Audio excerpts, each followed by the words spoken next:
Kalau menurut saya ini sepuhannya memang tidak benar ya. Jadi gergaji ini matanya, ini mata ya, kalau kita pukul di bagian sampingnya biasanya dia akan patah ya kalau memang sepuhannya tidak tepat. Tetapi kalau sepuhannya tepat dia cuma akan bengkok sedikit ya. Sekarang kita tes, kita memukulnya pada bagian sampingnya ya. Nah, jadi patah begitu ya teman-teman.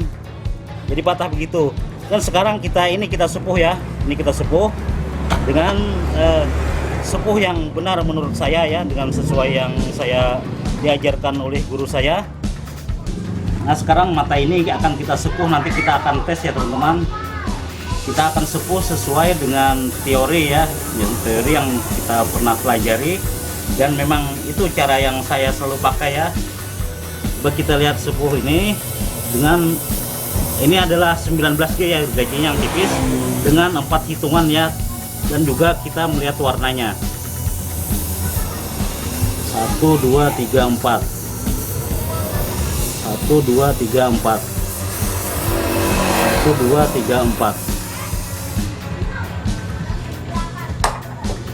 Nah, ini gergaji yang sudah kita sepuh ya, ada 3 mata nanti akan kita tes.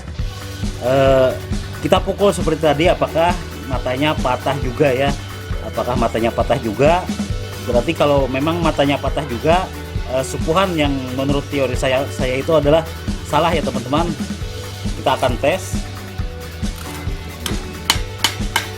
Nah, ini kita pukul sampai matanya ya, sampai matanya dia tidak akan patah ya teman-teman. Nah, dia tidak patah, jadi cuma ada bengkok sedikit ya. Jangan lupa subscribe, like, and share, karena subscribe itu gratis guys. Halo teman-teman semua yang beraktivitas di sawah dokter dan juga di sawmill. Assalamualaikum warahmatullahi wabarakatuh. Pada pertemuan kali ini kita akan berbagi pengalaman bagaimana cara sepuh yang benar ya teman-teman.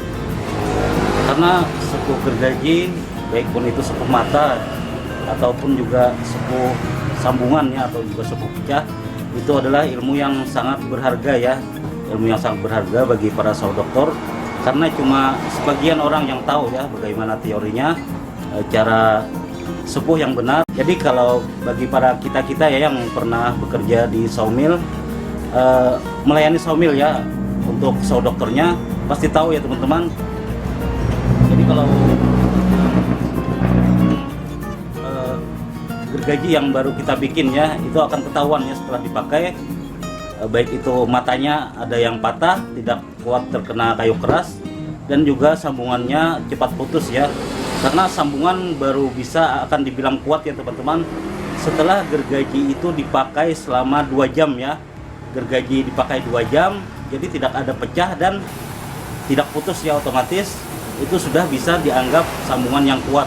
Tetapi kalau gergaji cuma dipakai 1 jam, mengalami retak atau pecah dan apalagi putus ya, itu maka pasti kalau sambungannya memang benar sudah tembus, maka pasti sepuhnya tidak pas ya teman-teman. Dan di sini ada satu gergaji teman-teman, ini gergaji baru ya, ini gergaji baru. Nah, jadi kalau mata yang pendek begini ya teman-teman, ini matanya sekitar 8 mm ya mungkin. Nah, jadi kalau mata seperti ini, kalau patah ya, itu berarti kalau menurut saya adalah sepuhnya yang tidak pas ya teman-teman.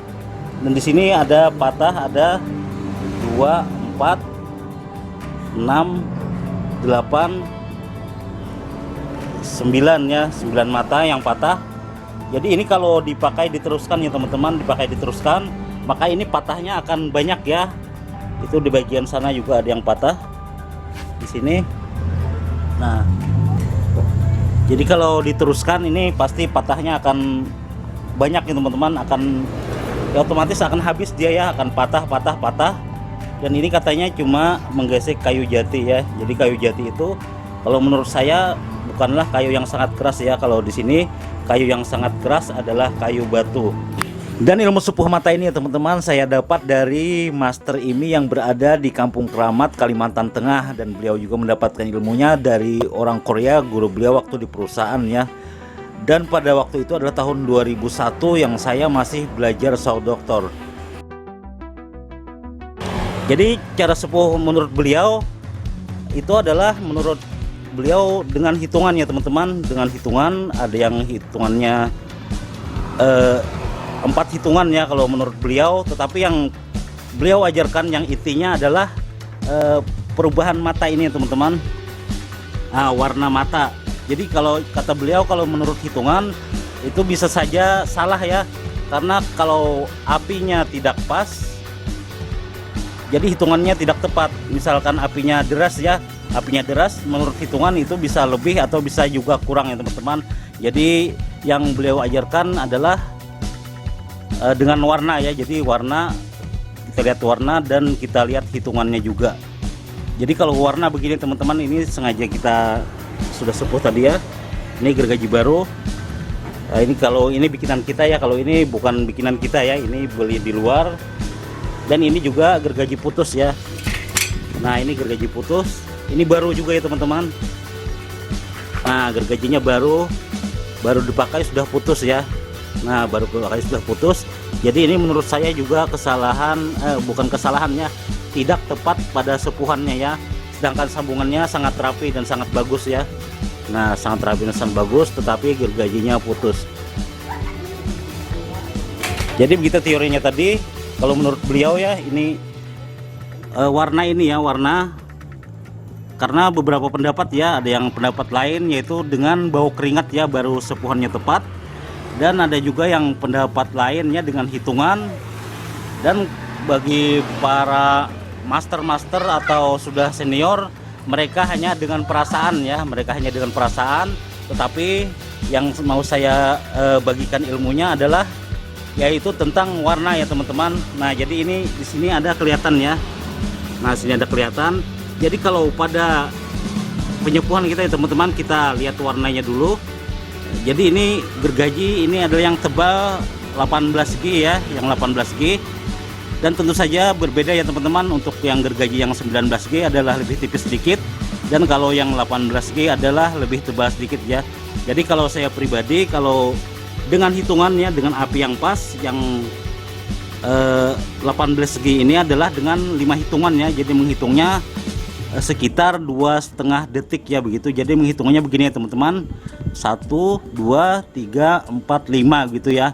Nah jadi pada hitungan kelima biasanya sudah tepat ini ya. Nah kulit bagian pada sisi baja ini dia akan terkelupas ya teman-teman. Nah dia akan terkelupas. Jadi pada tepat hitungan itulah.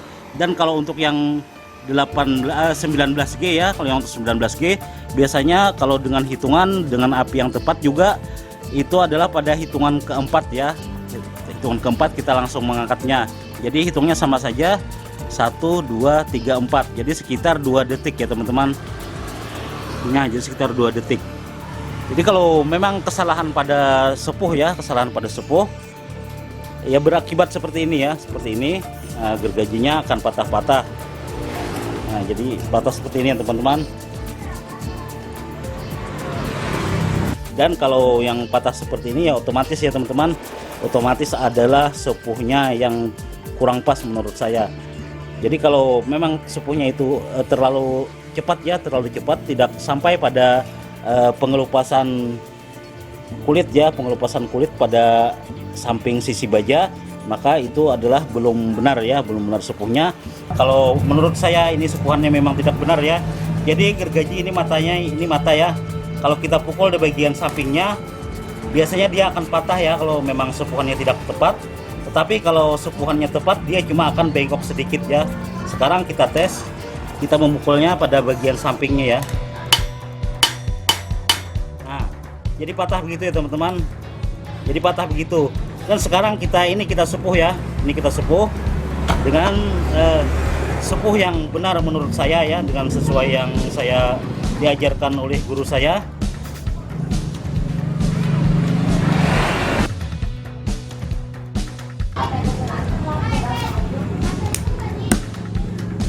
Nah sekarang mata ini akan kita sepuh, nanti kita akan tes ya teman-teman. Kita akan sepuh sesuai dengan teori ya, teori yang kita pernah pelajari, dan memang itu cara yang saya selalu pakai ya. Coba kita lihat sepuh ini dengan Ini adalah 19G ya, gergajinya yang tipis dengan 4 hitungan ya, dan juga kita melihat warnanya. 1 2 3 4 1 2 3 4 1 2 3 4. Nah, ini gergaji yang sudah kita sepuh ya, ada 3 mata nanti akan kita tes. Kita pukul seperti tadi, apakah matanya patah juga ya, apakah matanya patah juga. Berarti kalau memang matanya patah juga, sepuhan yang menurut teori saya itu adalah salah ya teman-teman. Kita akan tes. Nah, ini kita pukul sampai matanya ya, sampai matanya dia tidak akan patah ya teman-teman. Nah, dia tidak patah, jadi cuma ada bengkok sedikit ya. Nah, jadi begitu kalau sepuh yang benar teman-teman. Nah, biar kita pukul begini ya. Nah, ini sampai hancur matanya ya. Nah, dia tidak akan patah. Dan selanjutnya mata yang kedua ya teman-teman, kita pukul kembali. Nah, pukul bagian bawahnya dan sampai pada ujung bajanya ya, dan dia tidak patah juga. Kita pukul kembali ya, nah sampai hancur bajanya. Dan yang ketiga kita pukul juga, nah, dia sampai ke ujung mata juga sampai hancur bajanya, tidak patah. Tapi yang ini yang belum disepuh ya, kita coba pukul. Nah, baru beberapa pukulan dia akan patah ya teman-teman. Jadi begitulah cara saya menyepuhnya ya. Yang tadi 3 mata ya, 3 mata ini kita sepuh tadi, kita pukul tidak patah ya, walaupun sampai bajanya hancur.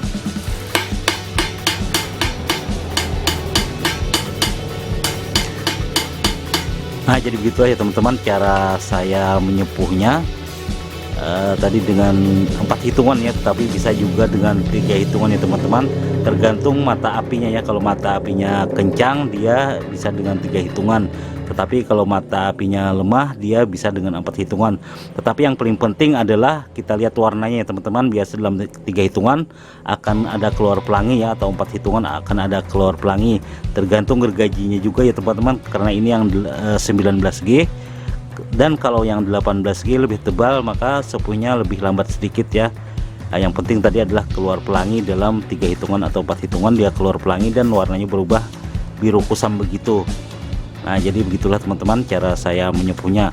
Oke teman-teman semua, semoga saja video ini bisa bermanfaat dan bisa menambah wawasan buat kita semua. Dan selanjutnya kita mungkin akan tambal ya matanya yang patah, nanti kita panjangkan dan kita kasih baja, terus kita asah, dan selanjutnya kita taruh di mesin samping ya, dan gergaji ini siap untuk dipergunakan kembali. Demikian teman-teman, selamat sukses selalu untuk semua. Wassalamualaikum warahmatullahi wabarakatuh.